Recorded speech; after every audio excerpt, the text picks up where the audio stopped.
Allez, dernière vidéo sur la première compétence sur les triangles. Qu'est-ce qu'on a aujourd'hui? Ah, bah tiens, pas un triangle. On nous aurait menti, on nous avait dit qu'on ne travaillerait que les triangles sur ce chapitre-là.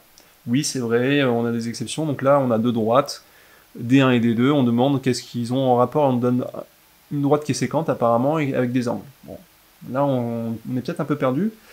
Pourquoi on va faire ça? Parce que ça va nous aider pour, quand même, les triangles. On va voir après le théorème de Thalès, en fin de chapitre. Donc c'est pas une propriété pour rien. Alors, on revient sur ce qu'on a vu avant. On avait vu que la somme des trois angles d'un triangle, ça fait 180 degrés. Très bien, c'est la première vidéo. Deuxième vidéo, on a vu les natures de triangles, isocèle, équilatéral, et les triangles rectangles, pardon. Et aujourd'hui, on va s'intéresser à notre dernière propriété, qui est quand j'ai deux droites parallèles, si elle est coupée par une droite séquente, les angles alternes internes sont égaux. Alors maintenant, la question c'est, où est-ce que sont ces angles alternes? Donc si je prends un angle là, par exemple, voilà, qui est formé entre la première droite et la droite séquente, l'angle alterne interne associé, c'est celui-là. Et si je prends l'autre, par exemple, je vais doubler l'angle pour montrer qu'il est différent, hein, il va être égal à celui-là. Ok? Et par symétrie, forcément, l'angle, le premier angle que je vais appeler 1 par exemple, et 2 ici, hein, je le retrouve ici, et je le retrouve ici. Et là, bon voilà, vous avez compris, hein, on peut compléter tous les angles comme ça.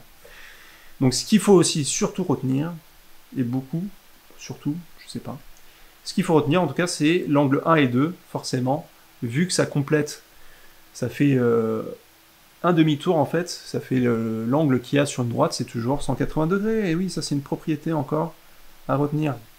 Ça va nous aider à résoudre ça. Alors, on se ramène... Alors nous, on nous a pas dit que c'était parallèle. Par contre, on va faire la réciproque, si vous voulez, de cette propriété-là.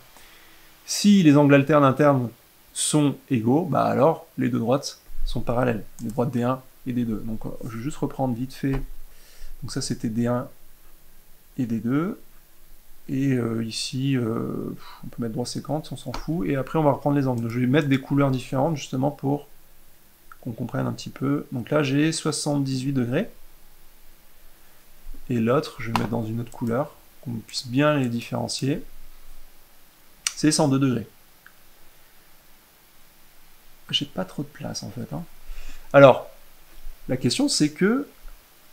Est-ce que ici, finalement, l'angle alterne interne, là on voit bien que c'est pas des angles alternes internes d'ailleurs, hein. Attention, ils sont du même côté, il faut alterner. Donc est-ce que, si j'alterne ici, est-ce que j'ai 78 degrés? Mais je sais pas si j'ai 70 degrés. Il faut que j'ai 70 degrés pour, ce soir, D1 et D2 soient parallèles. Donc qu'est-ce que je vais faire? J'utilise la propriété qu'on avait vue juste avant, que sur une même droite, là, cet angle-là fait 180 degrés. Donc 1 plus 2 fait 180 degrés. Donc ici, moi j'ai 102. On peut utiliser le code couleur, hein.